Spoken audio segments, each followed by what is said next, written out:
You're listening to 101 with Tommie Zam. On the 74th episode, we sit down with Joshua Bridgewater, talk about skateboarding and life. Let's do this. Hey, what's up, Joshua? How you doing today? How's it going, brother? It's sunny in San Diego. And where you at? I'm on the big island of Hawaii. Sunny over here too. Good stuff. Oh, man. But you used to live in California, didn't you? Yeah, many years. I lived there for 13 years in Long Beach area. That's how I think we met originally at one of those skate events, Do Tour or one of those things going on in Long Beach. That's how we connected, I believe. I think it was Do Tour. I think it was, when they were doing the adaptive skating. Adaptive skating. Yeah, I was coaching kids with disabilities, kids with special needs, some kids with autism, and some of them were nonverbal kids that don't even speak. That was a challenge, but it was very rewarding. It was a very cool experience. Yeah, I think it was the last Do Tour. Okay, that makes sense. Yeah. Wow, that's like. It's been a minute. Because I've lived here on the islands 2.5 years now. Well, how you like it out there? Oh, I love it. It's such a great pace of life. Like everything's super chill, mellow. Like that's the vibe I need in my life right about now. I just got to a point where the city rat race was kind of killing me inside, and I just needed a little breather for the brain. So my parents gave me an opportunity I couldn't refuse, and we turned the garage into a little makeshift 1-bedroom apartment. And now I'm living out here on the farmlands of the Big Island and enjoying the aloha vibes. Like things are just mellower, slower. People are like more peaceful in general. Like, and I live in a town of only 1,000 people. So wow. It's not even a city. It's just a town. We don't even have a street light. We have a cow crossing sign. It's like, what was it? 31st dates or 51st dates or something like that? Yeah. It's just like that with Adam Sandler. Yeah. I live out there in the country. Like we got to dodge pigs and stuff at night. When the sun goes down, it's time to have your high beams on because you never know. You know what be jumping out in front of you guys. Huh? Yeah, exactly. I've had so many friends wreck their rides by hitting a big boar or something, just crossing the street. It's pretty gnarly. When you think about it, it's like roadkill right there. You're like, oh, roadkill. Yeah, I think the law is if you hit it, you can keep it. I believe the locals can, at least the local Hawaiians. If you're native, I think you're allowed to take the pig home once it's been hit. I wonder how many times they hit them. feed the fam on purpose, you know. Hey, honey, we got the roadkill today. Here we go. Roadkill dinner. Let's roll. So, are you originally from Hawaii or originally from? No, I was born actually in the mountains of Oregon. Actually, I was born in Portland, Oregon. That's not mountains, that's city. But then I was raised in the mountains of Oregon, small little mountain towns most of my life. But yeah, Portland, Oregon's my hometown. Burnside, that was my spot back in the day. Burnside Skate Park, one of the original DIYs. What was it like growing up in the mountains in Oregon? It was rough being a skater, you know, like living in the mountains. There's no skate shops, no skate parks. Back in the day too, I started skating in the early 80s. So we're talking like everything was a crime. Skateboarding was a crime back then. You get your board taken away, just skating down the sidewalk, you know, they would confiscate you, write you a ticket. And then, you're lucky if you got your board back. And there was hard times. We had to makeshift everything, make little launch ramps and make little curb, like fake wood curb setups with PCP piping. So you could do board rail slides and stuff. And that was just the way we rolled back then. You know, there was no $1 million skate park down the street. Like nowadays, it's like these kids grow up, they don't even know what they got. They're so fortunate. No, I agree with you. We had school of hard knocks living out in the country too. I mean, there's only so much asphalt when you live on farmlands, you know, where the cows outweigh the population of people. It's like, it was tough being a skate kid out there in the mountains. That's for sure. What was it like? How'd you get into skateboarding from, living in the mountains out there? What got you into skateboarding? Well, first of all, I was born with this massive birth defect called spina bifida. So I was born with my spine outside my body. Mm-hmm. And because of that, I'm partially paralyzed from the waist down. And being that condition that I had, I got bullied a ton. You know, I got kids picking on me, wanting to start fights with me because I was different, because I looked different, because I had to wear a bag on my leg that collected my urine up until I was 17. So the kids would call me, foul names and make fun of me and make comments that something smelled. It must be Bridgewater, like in the middle of class. And I was always getting hassled. So I was looking for my tribe. Like I was just a loner looking for a crew of people that didn't treat me that like so much crap, And I noticed these misfit kids over in the corner that kind of also themselves kind of got bullied and also didn't fit in with the rest of the crew. And lo and behold, they were skaters. And I thought, well, maybe they would give me a shot at being able to hang out and make some friends. So I started hanging out in that circle, and they were real cool with me. The only thing, the prerequisite is you had to be able to ride a board. So I got my grandma to buy me, local Kmart special, whatever, just to get started. And that took me forever to learn how to ride because of my paralysis. My legs, I don't really have calf muscles per se. So a lot of my lower leg balance is shot. And I learned how to ride on my knees. I learned how to ride on my butt. I learned every which way until I could finally get enough strength to stand.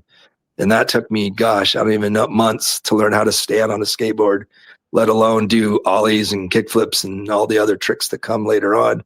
But the boys saw that I was trying hard and they accepted me. So I became a skater. I was part of the skate crew. And later on in life, they had my back. When the bullies came around, I actually had a squad of dudes that wouldn't put up with it and kind of shut it down. And I was hooked for life. I'm 51 now and I'm still rolling. And that was back when I was 12. So what is that? 40 plus years?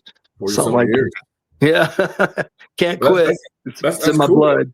That's cool that's cool that you had people protect you too. Yeah, dude. They wouldn't let stuff fly anymore. I wasn't on my own. That was priceless. I wouldn't trade that for the world. And so it just became my whole life, skateboarding. Everything about me was based on skateboarding, just the music, the clothes, the friends, the style, everything about me had something to do with the skateboard. And it's kind of remained that way for the last 4 decades. I haven't changed much.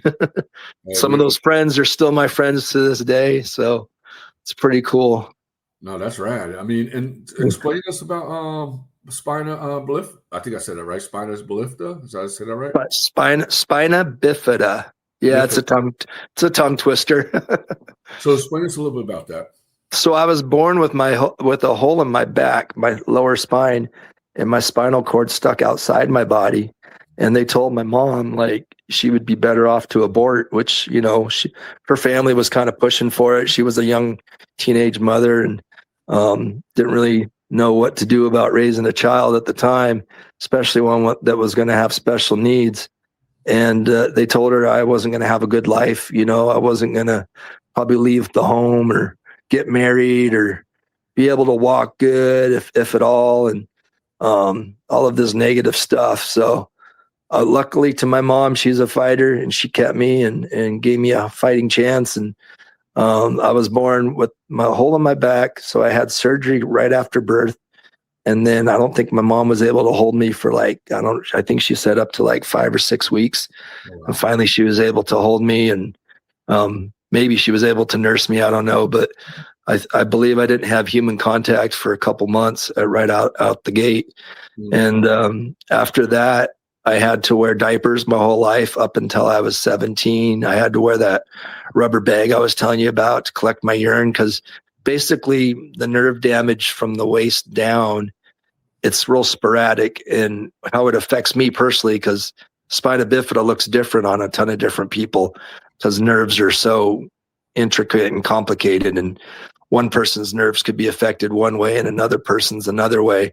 Well, mine affected my bowels and my bladder. So I have no control as to when I have to urinate or go to the bathroom. Mm-hmm. So you can imagine the complications that brought on, going through school and being a young kid and dressing down for gym class and people seeing the bag on my leg and wanting to fight me because I was a weirdo looking kid, only just because they're ignorant, but at the time it sucked. It was a very rough patch in my life, but I got through it. And like I said, I found my squad of skaters, and after a period of beatings, they would not let that happen anymore. They stuck up for me, so that was pretty rad.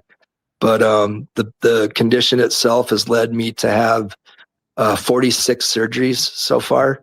Hold on, And 46 surgeries? yeah, I'm at 46 now, and I'll be having more in the near future. So who knows when that'll ever stop? If it does stop, I don't know.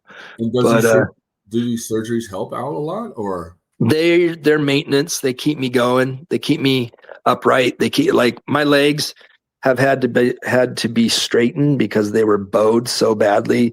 I had, like, cowboy legs, is what they call it when you get off a bull and your legs look really bow-legged.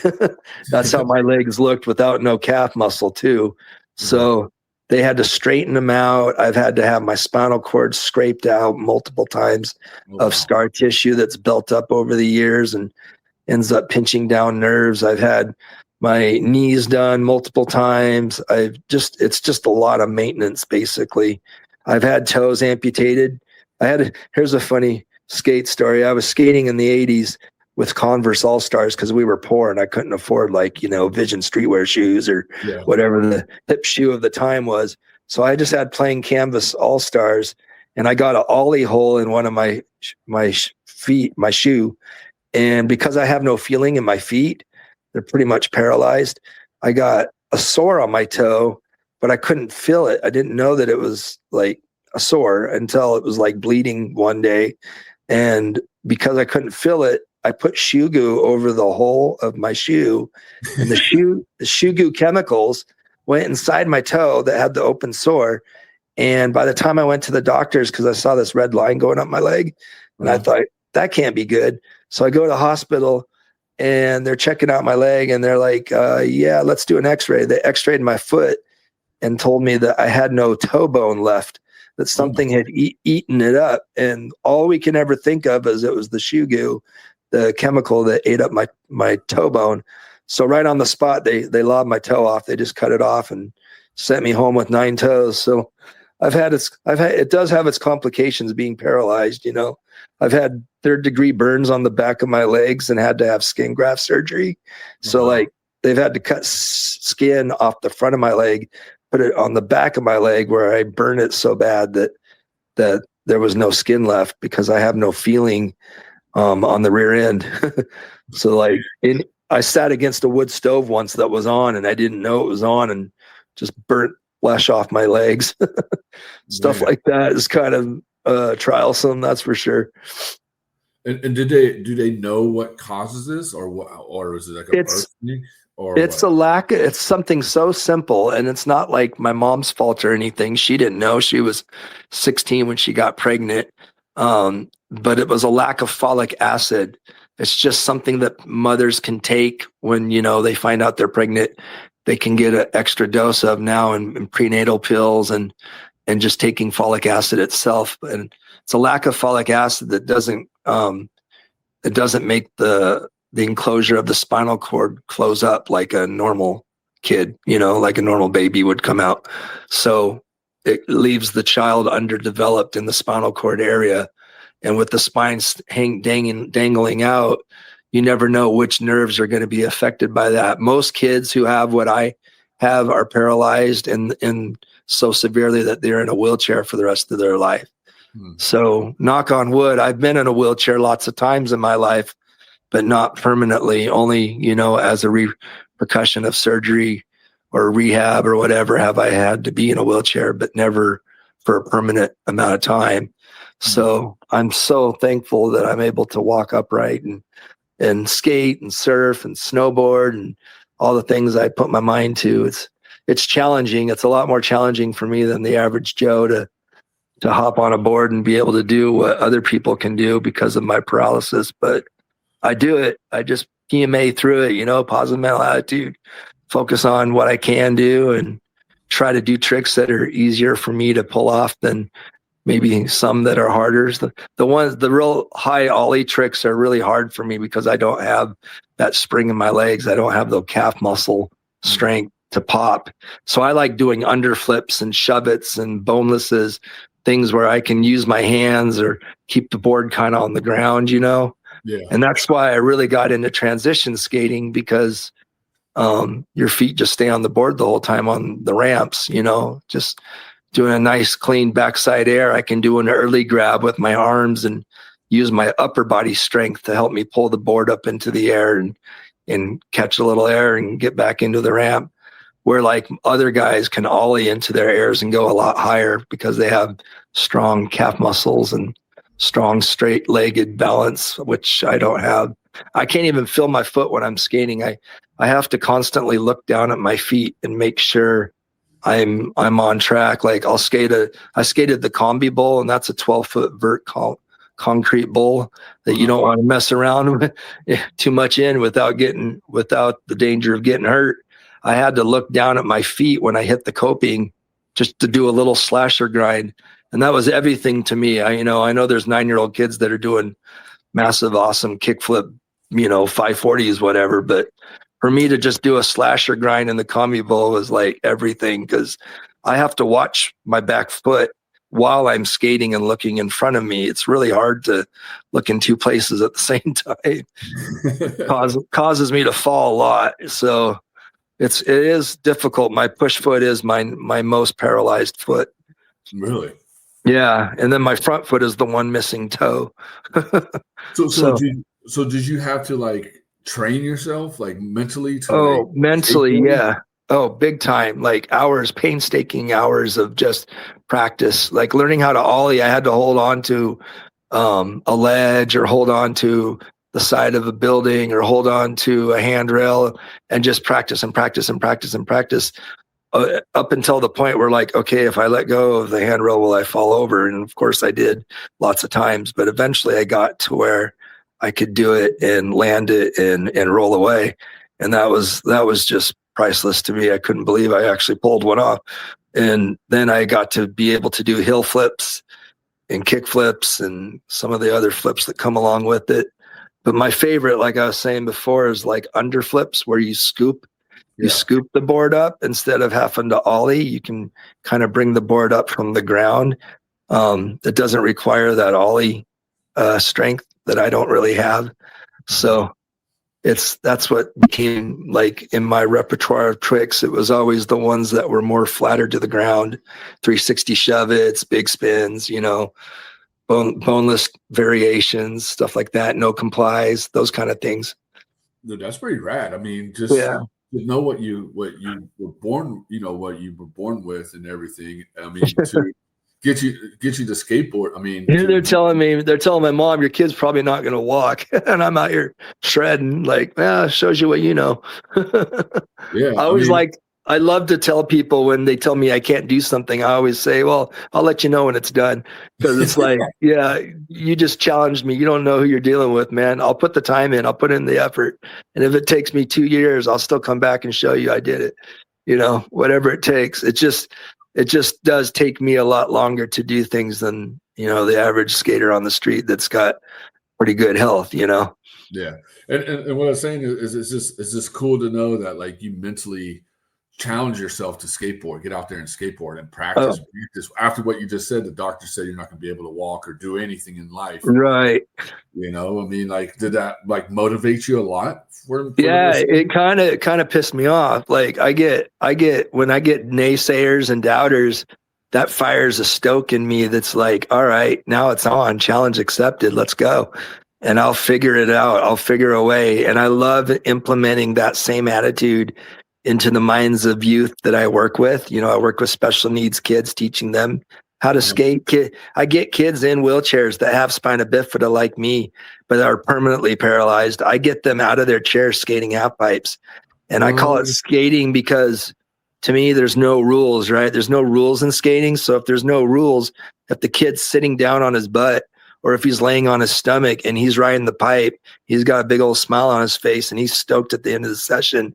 To me, that's skating. I tell them, like, you're ripping it up, dude. You're doing awesome. Like, just because your legs don't work doesn't mean you can't roll with the best of us. So I get those kids out there and I implement that kind of attitude. Like, doctors are going to tell you all sorts of negative things in your life. And you just got to take take the good that they offer you when it comes to your medical care, but don't let them tell you how you're going to live. That's totally up to you. Your mindset is everything. PMA, man.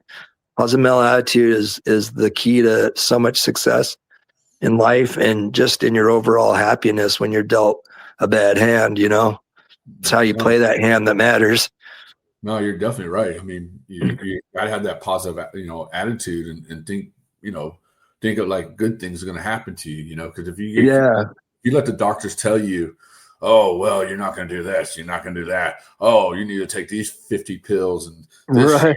You know what I mean? What's the point of living? If you can't do any of these things, then you're not living life. You're just sitting at home in a box, like waiting to die. No thanks. I'd rather get out and get after it, try to at least try. That's all I tell the kids is just try. And if you can figure out a way that works for you and it brings you joy, then you've climbed the mountain. You've made it to the top. Like, keep going. Don't ever stop. Like, and if you can do that with skateboarding, you can do it with so many other areas of your life. I use skateboarding as the tool that connects us, but I know that they can use that mental attitude towards everything, anything that they get told is a doubt in their life, that they can overcome it. No, you're definitely right. And do you feel whenever you teach these kids or show these kids that you can do it? Like, how's it make you feel inside? Oh my gosh, it's such a high. Like, I remember when I first got offered this gig. So I used to fly out to the East Coast once a year, and I did it for 7 years straight. This guy reached out to me via Instagram, because my Instagram is Spina Bifida Skater.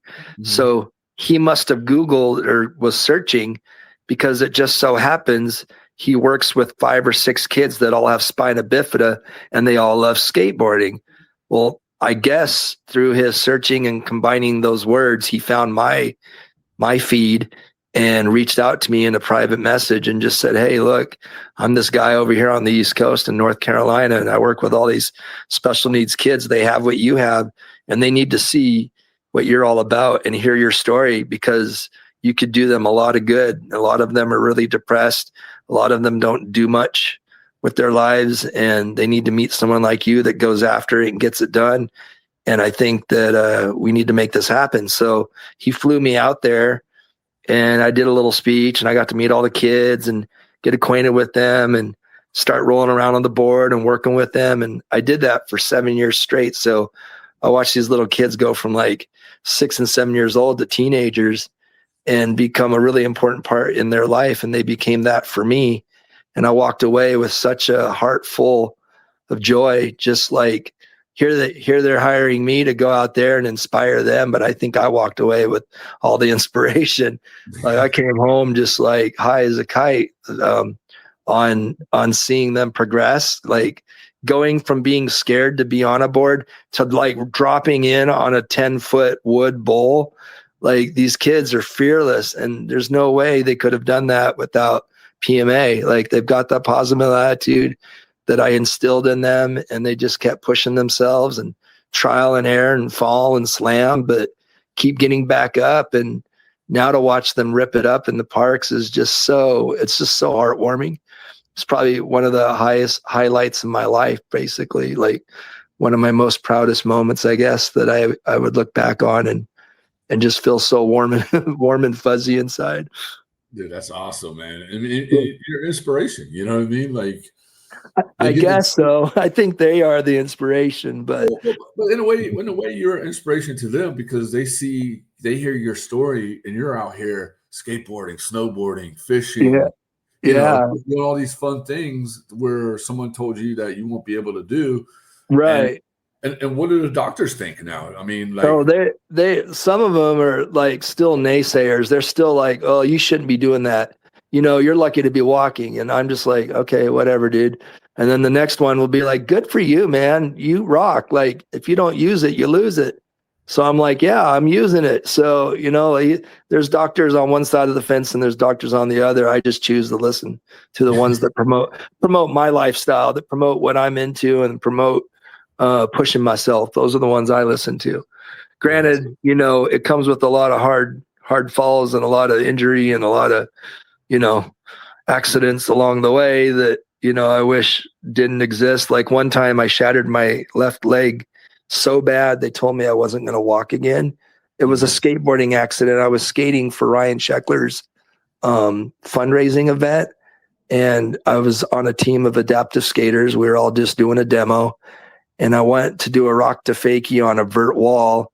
And I pulled the trick just fine. But when I came back fakie, full speed, my board Tokyo drifted a little bit shimmied to the left.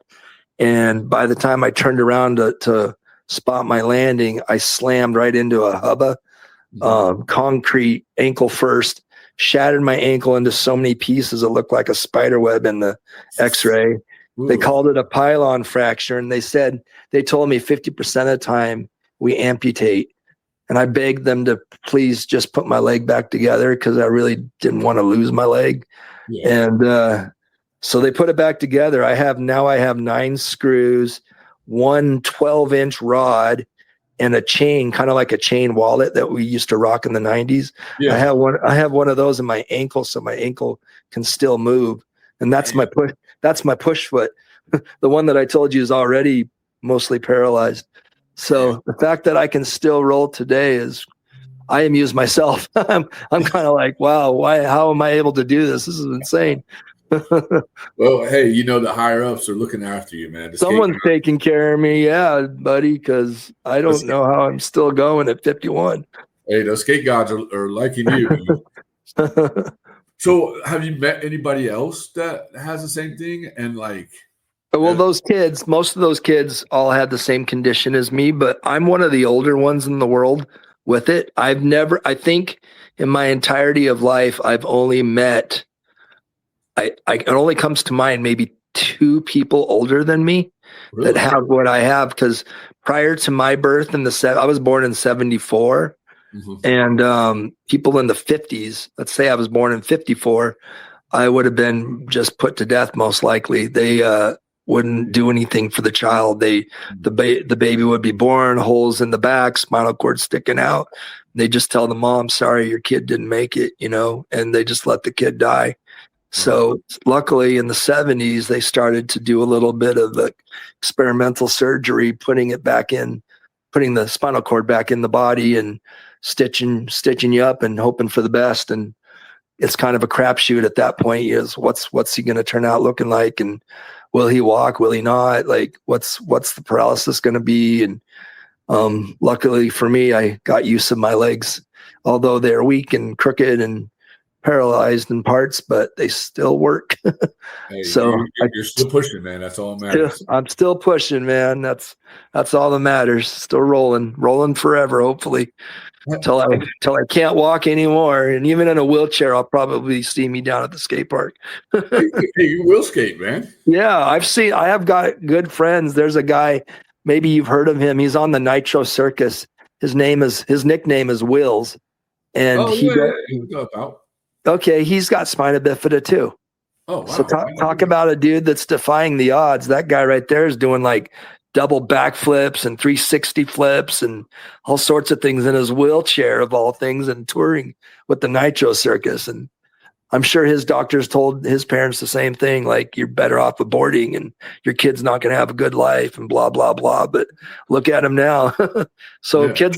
Kids like him, I call him a kid because he's probably only in his late 20s, but adults like him and adults like me are proving to the world that, let's stop preaching that abortion thing and start showing people how it can be lived with success. And people will, and Aaron, that's his real name, Wills. He's married with 2 kids. I'm married. We live on our own. We're independent. We take care of ourselves, and we can live a full life. We don't have to have all this naysaying downer talk, have an effect on our life unless we choose to. That's where the positive mindset comes into play. You just got to push that negative talk out, No, you definitely do. And you said you're married. How did you meet your wife? Oh, shoot. I was a bad time in my life. I got arrested and I went to jail for a month. Hold on. You got arrested? No way. Oh yeah. I've been arrested a couple times. Not my proudest moments, but the most recent time I got arrested was about 15 years ago. and I was at a concert, a Flogging Molly concert. And Okay. after the show, I guess it's probably because I didn't eat, but I had a few drinks that night, and this girl was getting hassled by a couple dummies, and I got in the way of it, trying to let her be safe. I just didn't want her getting messed with. So I got in the middle of it. We got into an altercation. The cops showed up, and because in Oregon is a no fault, or it's a no, I forget what it's labeled as, but anyways, they're just really strict. And in Oregon, I had my keys in my ignition, and they call that considered to drive or whatever. Like, I was considering driving, and so they got me on DUI, reckless driving, and fourth degree assault. What? And so I was trying to do a good deed, and it totally blew up in my face. And so, I did a month in jail. I was facing 3 years, but I got a really good lawyer who was a skater. Coincidentally, he loved me. He thought I was a cool dude, and he was going to do everything he could to help me out. And he got it down to, it was 3 years, then it got down to 3 months, and then it got down to a month with like 3-year probation. And I had to take all these classes, and I had to lose my license for 2 years and just ride my skateboard everywhere, and not drive a car and all that. But it was a hard lesson to learn, and I'm shameful that I had to learn it, but it is what it is. It came and went, and it's part of my past, and it led me to good things like my wife. That was the original question, right? I was getting out of jail, going through a divorce. Life was in the crapper. Could have definitely been doing some better things at that time, and I was owning a vintage clothing store in the mountains of Oregon, and I was just communicating with a friend of mine in Portland who knew a girl in California who makes vintage replica clothes that look vintage. And so he thought maybe I'd want to do business with her. And so I hit her up. And long story short, I didn't end up doing business with her, but she put me in touch with these 2 girls who really love vintage clothing, vintage cars, vintage music, the stuff I'm into. And one of those girls ended up being my wife, because we started talking.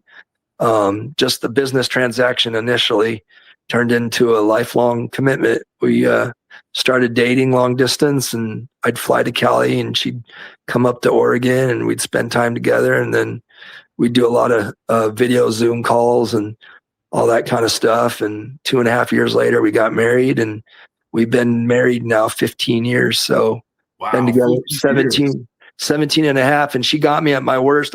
I told her everything that was going wrong in my life. I was not selling myself at all. The last thing I needed was a relationship. And I just told her point blank, like, this is the crap I'm in. If you want to hang around, that's your call. And she basically told me, she said, I appreciate your honesty. I don't care where you've been. I want to know where you're going. And I took that as a challenge for the better. And I said, all right, I'll show you where I'm going, and you can come along if you want to join the ride. And I told her I broke as a joke, and I'm head deep in legal bills and all this and that. And she goes, the only cash I carry about is Johnny. And I was like, that's my girl right there. Okay. She only cares about Johnny Cash. All right. Okay. Game on. Let's go. So we did this whole long distance thing, and it worked out. And so now we've been married 15 years. Congratulations, man. You found your bride, man. Yeah, she's been a solid rock in my life for sure. Like, there were times where my surgeries were going to almost kill me. There was a surgery I had 2 months before we married. It was a routine spinal cord scraping surgery where they go in and scrape out scar tissue that builds up and starts pinching down on nerves and causing pain and more paralysis and whatnot. So I went in and had that surgery done, and lo and behold, I contacted staph infection, and the staph infection went to my brain. And so I ended up with spinal meningitis, and I ended up in the hospital for 33 days.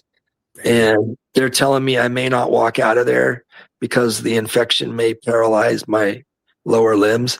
And so I remember crying on the phone to my then fiance, like, if you want to bounce, this is your ticket out. Like, I know you didn't sign up to be a wheelchair pusher your whole life. So, I wouldn't blame you. I kind of gave her the back door to sneak out of, and she stood solid and said, no way, like, I'm in it for the long haul, no matter what comes. And so I got blessed with a woman like that to be my ride or die, no matter what.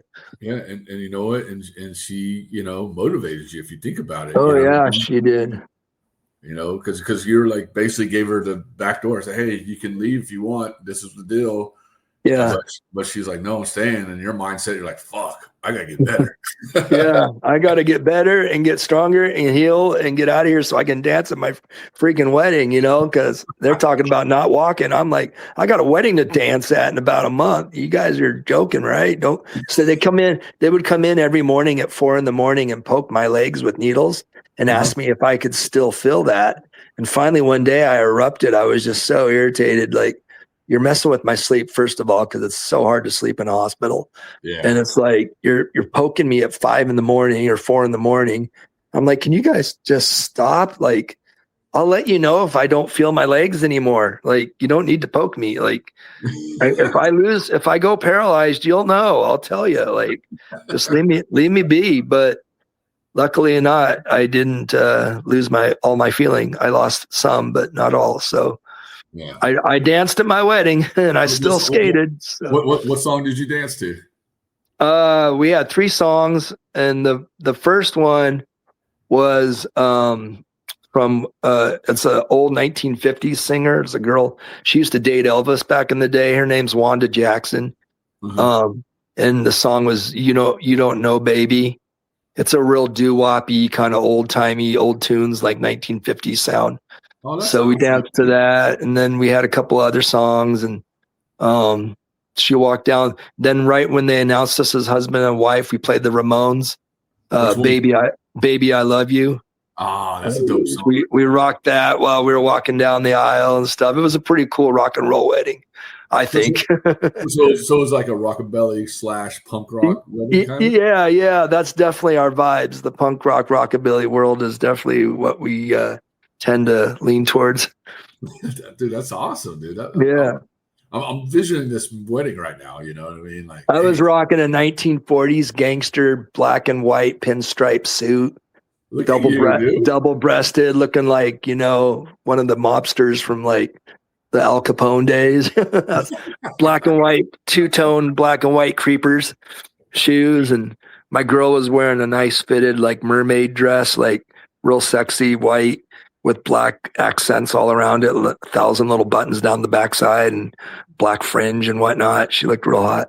You're like this. All right, come on, wedding, get over with. Yeah, let's get to the real life. Let's get this party going. It's been a party ever since, up and downs, but we're still hanging in there steady. Dude, that's awesome, man. 15 years, Congratulations, dude. I mean, go ahead. Just to find a woman to like, because it's hard. It's hard to find probably hard to find a woman to be there for you, and it's definitely hard. Stick with you with everything that's been going on in your life, like she helps me out in ways that are so embarrassing for me. Like I said before, I have bowel and bladder incontinence. Mm-hmm. So you can imagine what it's like to go on date night. You're at the movie theater and I'm 40 something years old, 50 something years old, and I crap my pants for no reason, just because I have no bowel control. So what's my wife do? She's like, okay, honey, you go to the bathroom, take a punk rock shower. That's what I call it when you have to use toilet water to help clean yourself up. Yeah, I do the same thing too, man. I'm a king. I'm the king of punk rock showers. I've had to take so many. So I'm taking the punk rock shower, and she's getting in the car and meeting me at the back door. And she'll volunteer to give me her hoodie or her sweater or her long sleeve shirt to wrap around my waist, so I'm not embarrassed with stains or anything that's on my legs or on my pants. And so she sacrificed many of her clothing just so I wouldn't feel uncomfortable. And that's the kind of woman she is when it comes to that kind of stuff. Like, could be very emasculating for a man, kind of, make us feel kind of low, but she handles it with such dignity and grace that I can't complain. Like, she rocks. Dude, that's awesome, man. Congratulations, man. Because nowadays you can't find a woman like that, you know? It's hard. I was married twice before too, so this is my third go at it. Like, finally got it right. Like the first two, I was very young and just ignorant and didn't know what I was doing and made a lot of mistakes. And I was only married for 3 years the first time, 4 years the second time, and now I'm in my 15th year. So I think I finally got it right. Hey, you always say the third time's a charm, man. 3 times a charm or 3 strikes, you're out. Either way, I'm done. This is it. I'm only on 2 strikes. I'm going to be rocking dogs for the rest of my life. If this doesn't work out, I'm just going to be a dog man. Like, no more ladies. And you got a puppy, right? Yeah, we just adopted a shelter dog, a little rad little dude. We named him Ollie, just like the skate trick. And he's got one eye. He's a special needs dog. I mean, as far as that goes, he's special needs because he's half blind. But I just fell in love with him so much at the shelter, I decided to give him a good home. And he's my ride or die too. He's like, he whines and moans every time I leave him because he's got separation anxiety. He's like, loves his papa. That's awesome, dude. Wants to be with me 24/7 practically. Sleep with me, ride in the car on my lap. Like, when I eat, he wants to eat, and he just wants to be wherever I'm at. It's almost sickening to my wife because she makes fun of me. She's like, this dog, and if I ever had to go have surgery again or be in the hospital for 30 days, like, poor dog would have a heart attack. Well, you know, it's your guardian angel, man. You know, yeah. They always say who rescued who, right? And that's always like, I think he rescued me more than I rescued him. Do you feel like having a dog, like, you know, helps out your mental health a little bit? Very much so. I battle with depression and social anxiety and just anxiety in general. I take medication for it. I go to therapy. I try to work it all out and stay as positive as possible. I promote positivity to all these people, but I myself battle with staying positive because of all the stuff I deal with and the chronic pain that I'm in. So having a dog just gives me something to take my focus off of those negative things and gives me something to take care of and to engage with and like go on walks and get outside, get in the sun and live a healthier lifestyle all around, just having him around. And plus my wife works full time. I don't, I'm on disability. So while my wife's gone, I have a buddy to keep me, you know, entertained, and I talk to him all the time. Probably people think I'm probably crazy because I talk to him like he's my little human friend, you know, like, but it keeps me from going a little berserk. Well, you know, I mean, you know, the dogs are, you know, pets. I mean, it could be dogs, cats, gerbils, spiders, whatever. It's definitely a thing for people. You know what I mean? It definitely helps. He's my social. I call him my what do they call that? Emotional support animal. He's definitely my emotional support. Like if I'm going to an event and there's going to be a lot of people, I get real anxious, kind of stressed out. But as long as I have my Ollie with me, for some reason, I just feel calmer, cooler, more relaxed. Like he just brings that out of me for some reason. I don't know how that works, but it definitely does. No, it definitely does. And skateboarding. So skateboarding has helped out. Oh, skateboarding helps out tremendously. Because not only do you get outside and exert some energy, you get those endorphins going, you get that adrenaline popping, and plus you're getting out in the sun and you're getting that vitamin D and all of that. Plus you know, you got a tribe of people you're kicking it with, so you're having some social interaction. And skateboarding is such a mental game. Like you're always super hyper focused on the trick that you're trying to pull or the maneuver you're trying to get down. So your brain doesn't have time to sit there and wallow in like self-pity and negative thoughts and worries and stress because you're too focused on the moment, like being right in it. And I think that's what really helps me is just like getting away and rolling around. And, you know, like I said earlier, I got to pay extra special attention to my feet because of my paralysis. So like I have nothing else I can put in my brain other than just focus. So it's like taking a break from my problems. It's just like putting my problems on the shelf while I skate. You know, there's nothing else entering my mind, just my skating. And it's kind of like that with my dog. Same thing, just hanging out with him. So I'd say those are my 2 strongest things in my life that keep me sane. That's good. That's good. My That's definitely. animal, my skateboard. That's all I need in life, and my woman, of course. But I'm about to say you got to throw your woman in there I now. got to throw my woman in there. But if I didn't have her, if I had a skateboard and a dog, I'm a happy camper. I don't need much in life. And a couple more questions before we take off. Yeah. So you say you surf too, right? Yeah, definitely. In fact, I'm bouncing around the idea of doing what I did with the skateboards and the kids and the special needs.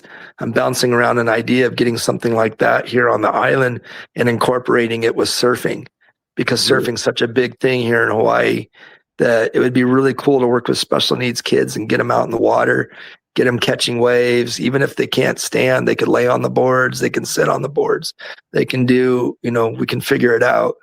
A way to get them ripping on the waves. That'd be so cool. And I would have that heartwarming feeling all over again, I'm sure of it. And it would be like monumental for their lives to achieve it and just feel that stoke that you get out on the water, the good vibrations of the sea and the sun and the surf. And I think that's something in my near future. I'm going to try to put some together. I don't know how it's going to look, but it's something I'm tossing around right now, is just trying to get some extra boards that I could use as rentals for the kids. And, let's see how that package looks when I'm done establishing it. It takes time, but yeah, that's been definitely on my mind a lot lately. And you're starting a nonprofit kind of yeah, service? that's what I'm thinking. Like try to do like a little nonprofit organization where I work with special needs kids out in the water on surfboards and stuff. And we could skate too. We could do double shift. I don't mind teaching them how to skate, but I think because of where I live, surrounded by an ocean, water's kind of like the best. Plus it hurts a little less. The older I get, the less water hurts compared to concrete when I slam, We kind of lay down for a little bit when we slam on concrete. Yeah. It definitely lingers a lot longer than it used to, the pain. No, that's pretty dope that you're going to be doing a nonprofit, because because you work for so many people and helped out so many people in your life that I might as well get a little bit out of it. I mean, what I get out of it is the stoke that I instill in these children. But if I can make a couple bucks along the way, then hey, that's cool too. Can't complain. No, definitely. Because you are, like I said before, you are an inspiration to a lot of kids out there. You know what I mean? Because I appreciate that. Yeah. Because they're hearing the exact same thing what you've been hearing for so long. Right. And a lot of these kids are like just depressed and just they're just, you get told all that negative stuff. How could you not be depressed?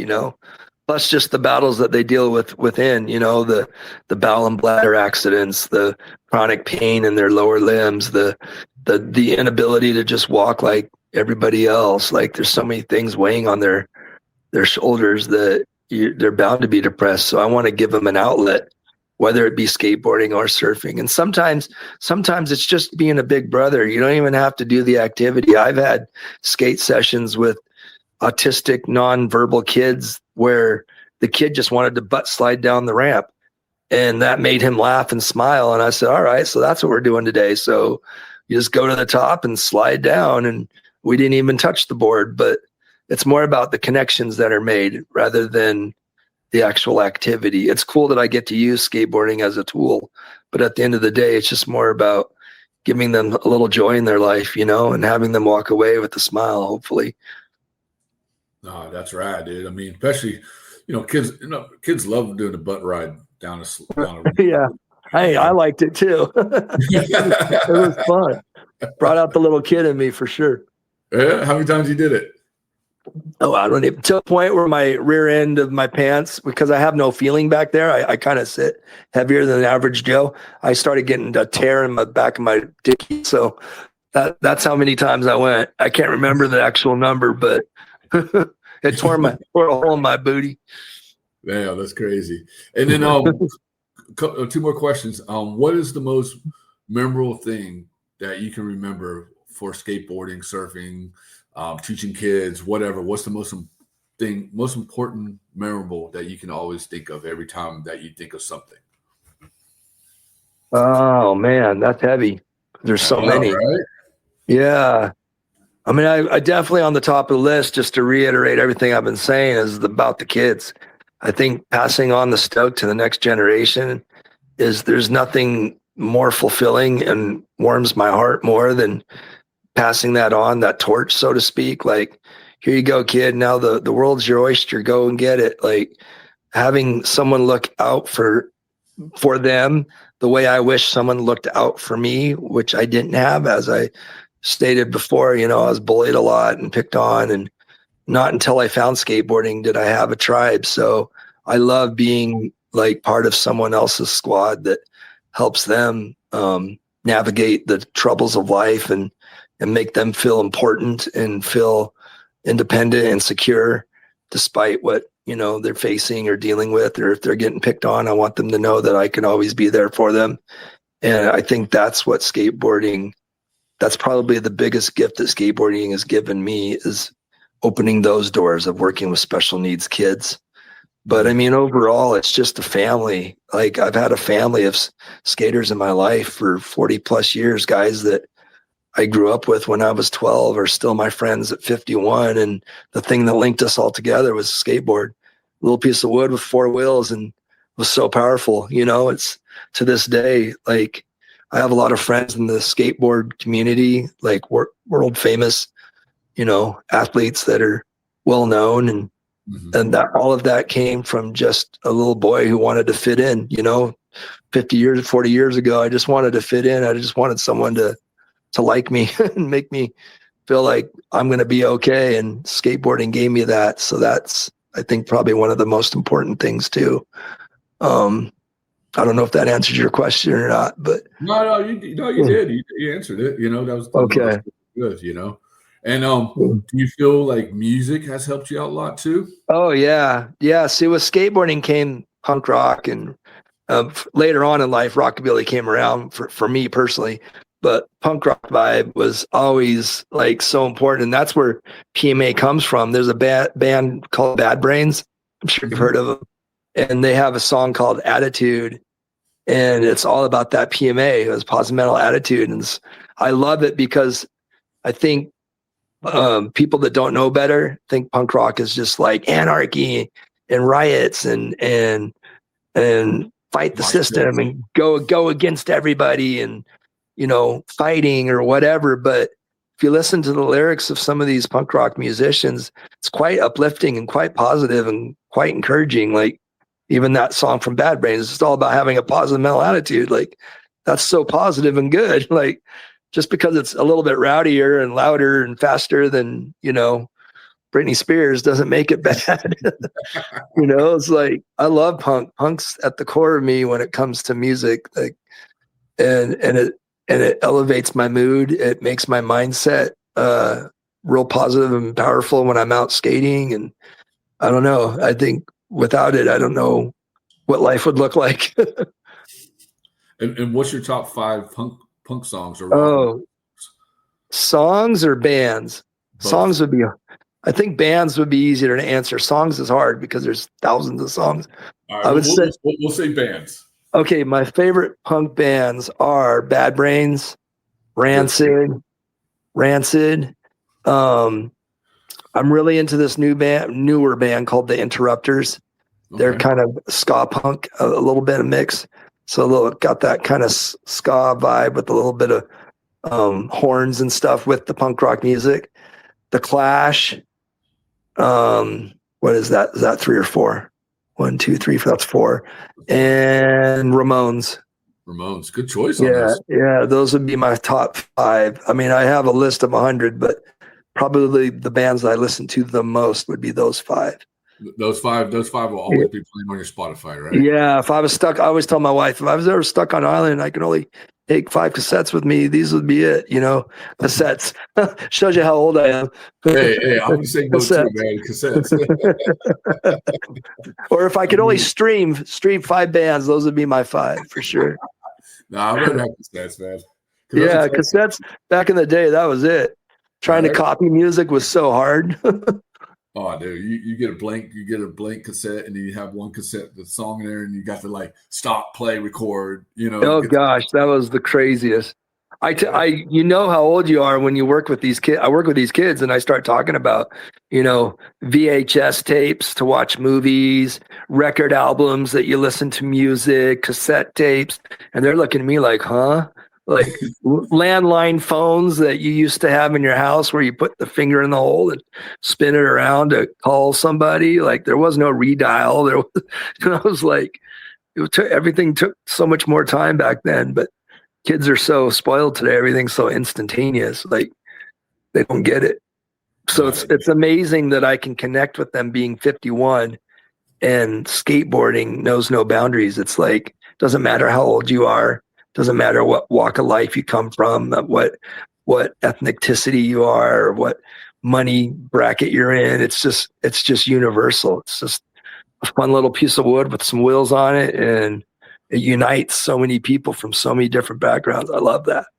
No, definitely. And and I was gonna say too is you and me are Generation X, so we've been through a lot. Gen X, baby. That's the best generation. Yeah, and we've seen it all. We've been through it all. You know what I mean? Like we know what's about.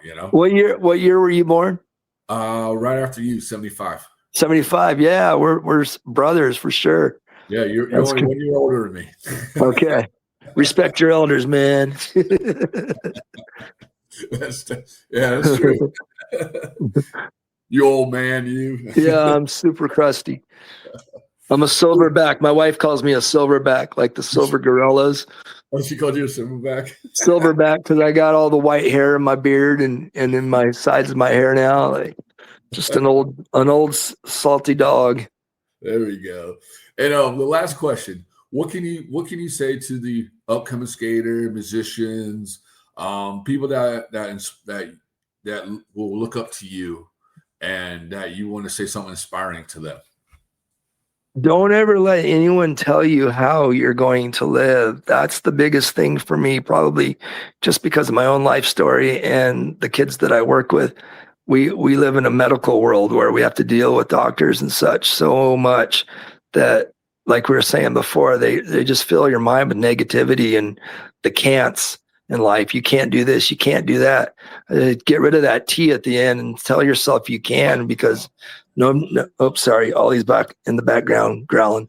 The whole point of PMA is persevering and triumphing over negativity. So whenever you hear the can'ts in life, just take that T away and tell your mind, yes, I can, and push forward. Try every avenue before you give up. There's always a way to accomplish what you set out to do. You just got to figure it out. It takes sometimes trial and error and a lot of time and effort, but don't ever give up. Just keep pushing. Like I always tell people, keep pushing, roll forever, never quit.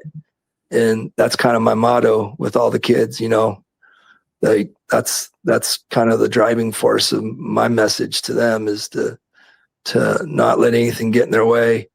And I think that's pretty much it. Like, I don't have any wise wisdom words, but nothing from the old man. I'm joking. Just not from this old guy.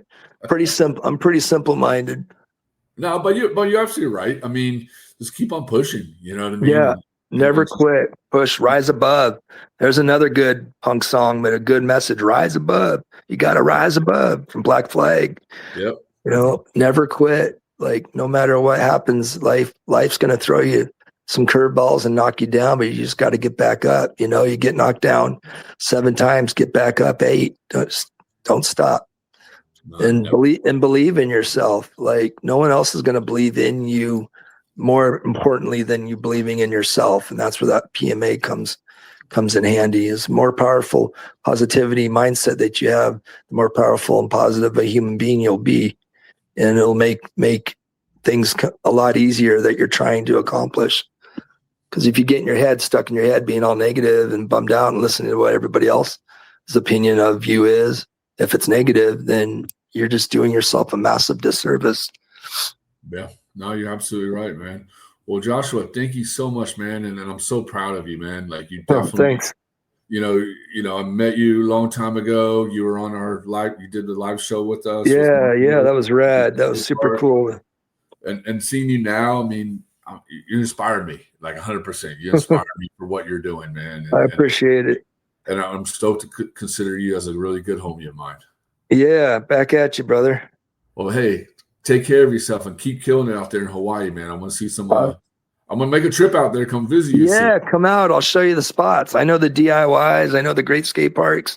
I know some, and we'll get out there and get some waves too. Oh, catch definitely. a couple. I'm gonna try some of that poke bowl out there, man. Oh, good pokey here. They catch it fresh daily. I bet so you. Good. Yeah, I got you. All right, Joshua. It was good talking to you, man. Take care of yourself. And, all right, brother. Hey, keep on pushing, brother. Yeah, that's right. That's it right there. Aloha. Aloha. All right. Peace. Bye.